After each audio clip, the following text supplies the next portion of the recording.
Ikat. Okay, Assalamualaikum warahmatullahi wabarakatuh.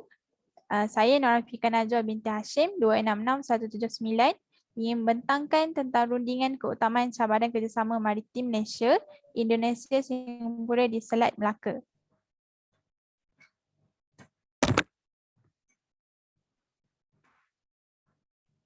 Okey, pengenalan.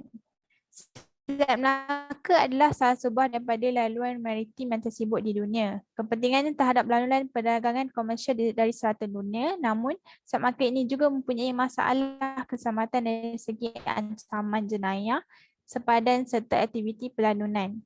Jadi menurut kajian ini akan mengatakan keutamaan serta cabaran negara Malaysia dan Indonesia di dalam meningkatkan keselamatan Selat Melaka bagi tahun 2007 hingga 2020.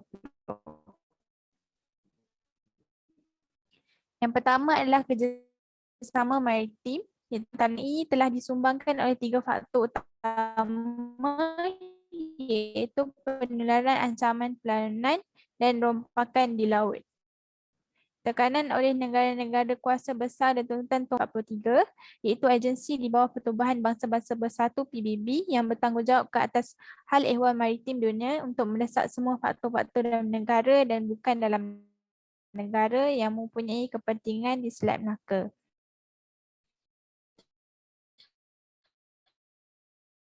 Okey.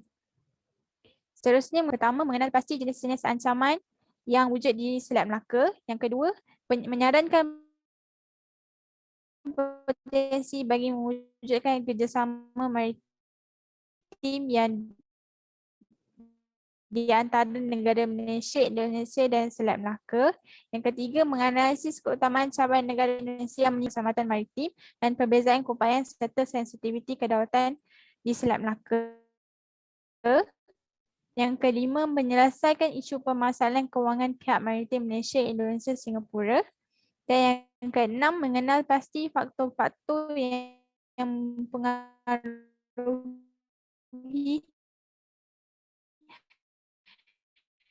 pelibatan IMO dalam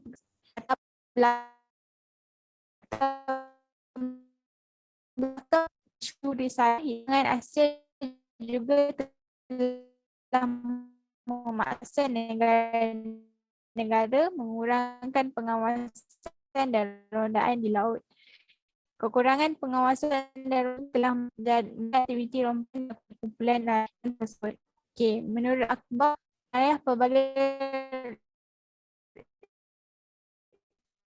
jenayah perompakan di laut bukanlah isu baru di Selat Melaka, kerana sesungguhnya ia telah wujud sejak 2000 tahun dahulu dan ditafsir sebagai masalah yang telah relevan dan badan Singapura akan taman laut dan perdagangan yang oleh Malaysia dan Indonesia kerana mereka cuba mencabarkan isu masyarakat dalam dan luar negara. Yang pertama, Amerika Syarikat dan Jepun merupakan dua negara kuasa besar ekonomi dunia yang mempengaruhi dalam mengubah dasar kerjasama maritim di Selat Melaka. Dalam hubungan ini, Amerika Syarikat telah menjadi pencetus penglibatan masyarakat antarabangsa dalam soal keselamatan di Selat Melaka. Dan seterusnya, ini berlaku apabila Amerika Syarikat menganggap Rantau Asia Barisan Kedua dalam kempen memerangi keganasan global berikut mempunyai kumpulan militan dan menjadi salah satu program yang ada di rantau ini. Okay, yang kedua adalah walaupun ia dianggap sebagai titik perubahan politik dalam Amerika Syarikat dan dasar luarnya adalah kurang dirasai oleh negara-negara pesisiran, ini kerana di sebalik kebimbangan masyarakat, ancaman keganasan tiada diindikasi menunjukkan ancaman tersebut berlaku di Selat Melaka kerana jenayah tersebut membawa kemudaratan yang besar kepada Amerika Syarikat seperti pandangan Mullen dan Yuan. Okay. When the US foreign policy agenda was being transformed by a transnational challenge that not single country could resolve. This ambivalence carry serious kepentingan nasional terpenting bagi Amerika Syarikat selepas peristiwa 9/11. Lalu tindakan unilateral telah diambil oleh Amerika Syarikat bagi mengatasi kegagalan dan ketidaksungguhan negara pesisir menangani apabila ianya wujud Regional Maritime Security Invention RMSI disuarakan pada 2000. Melaka merupakan usaha melaksanakan pesanan ahli teori Tentera Laut Amerika Syarikat Admiral Alfred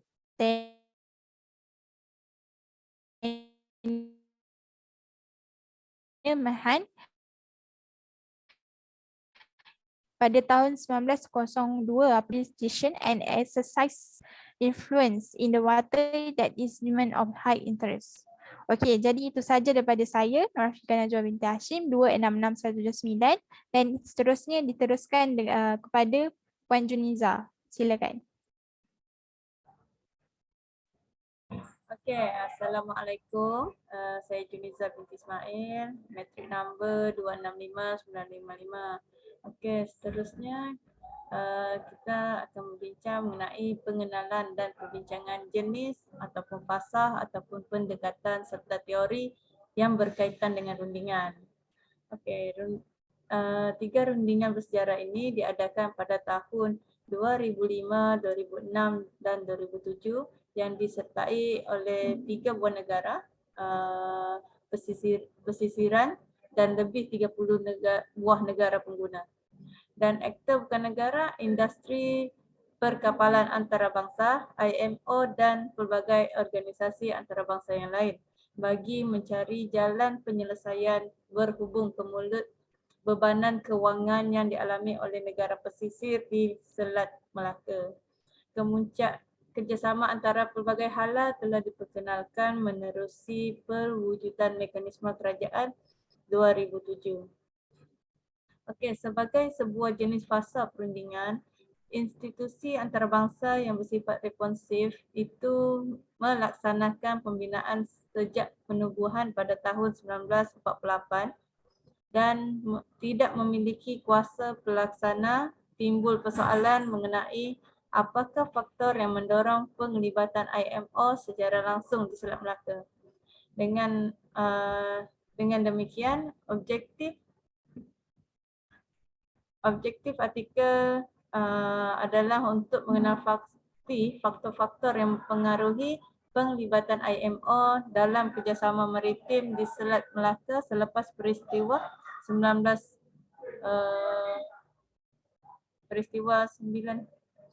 ni wah. Boleh, tak ada hal.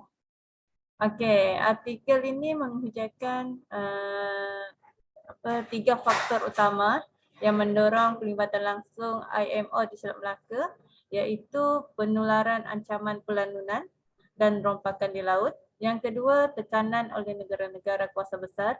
Dan yang ketiga, tuntutan pematuhan ke atas konsep perkongsian beban di bawah artikel 43. Okey, kajian ini menggunakan pakai kaedah rundingan kualitatif. Kaedah ini lebih fleksibel berbanding kaedah rundingan kuantitatif kerana ia boleh disesuaikan semasa kajian dilaksanakan. Lagipun, data dan fakta berbentuk kualitatif mampu digunakan pakai bagi menerangkan fenomena sosial yang kompleks seperti kajian ini. Data prima diperolehi menerusi temu bual dengan pakar-pakar dari Malaysia dan Singapura.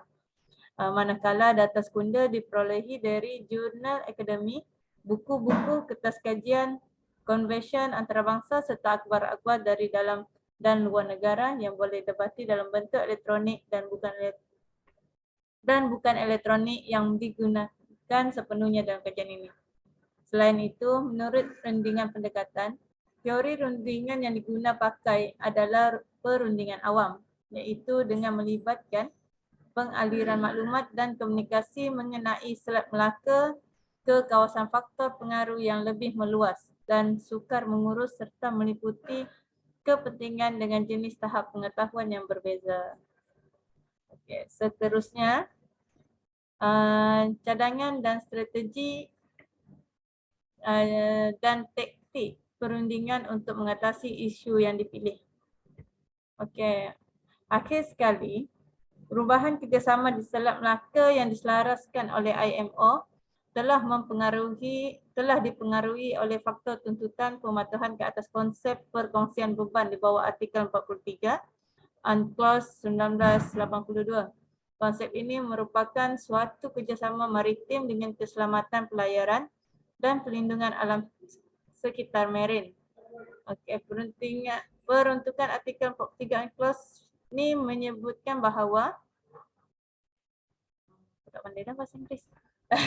User state and state. Bahawa. Hmm? Teruskan. Okay.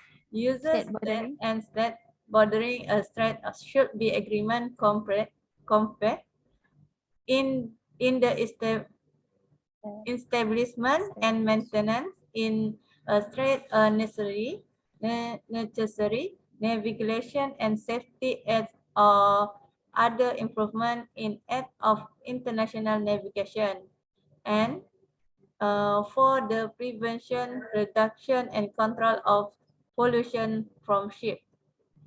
Berdasarkan peruntukan di atas, negara-negara pesisir sebenarnya mempunyai pelbagai tanggungjawab yang perlu dilaksanakan bagi memastikan kawasan Selat Melaka itu selamat.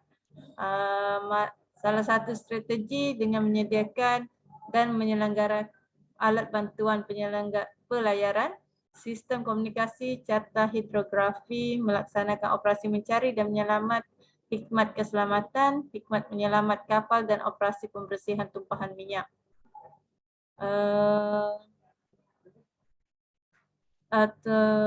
Tetapi disebabkan kedudukan kewangan dan ekonomi negara pesisir tidak kukuh, maka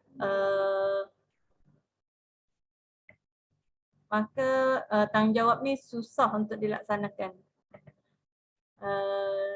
Masyarakat disebabkan perkara ni, masyarakat antarabangsa dan IMO sendiri telah berusaha dengan pelbagai strategi yang kedua dengan memujuk negara pesisiran supaya berkongsi beban tanggungjawab tersebut selaras dengan peruntukan artikel 43.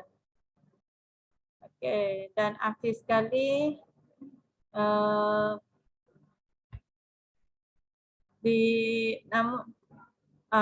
walau bagaimanapun kerjasama ni tidak dapat dilaksanakan sebabnya kena kegagalan untuk bekerjasama yang dan akan dianggap sebagai menyalahi hak yang diberikan. Okey, dan seterusnya kesimpulan dia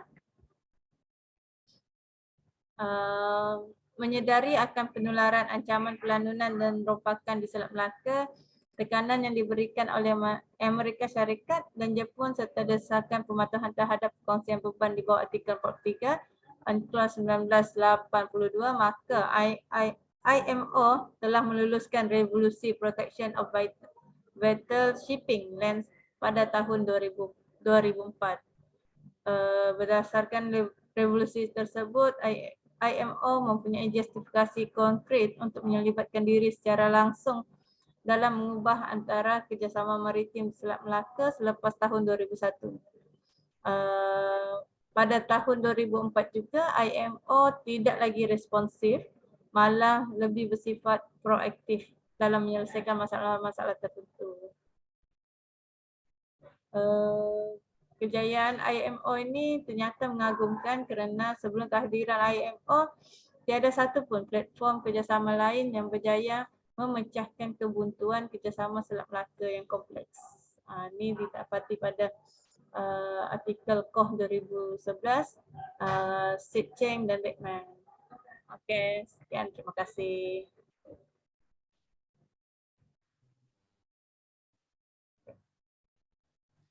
Okey, Assalamualaikum.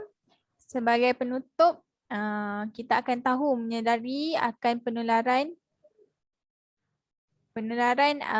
dan kerjasama antara Cooperation Malaysia Singapura dan juga Indonesia ini amatlah penting bagi di negara menjaga khazanah negara dan pesisiran aktiviti pesisiran di Selat Melaka. Okey, jadi di sini kita dapat ketahui tentang aktiviti pemerdagangan terus-menerus berlaku penjenayahan pelanunan di negara ASEAN. Okey, jadi di sini disediakan lampiran, disediakan lampiran tentang Cooperation Forum Singapore, Marine Malaysia dan juga firefighter marine dari dalam persidangan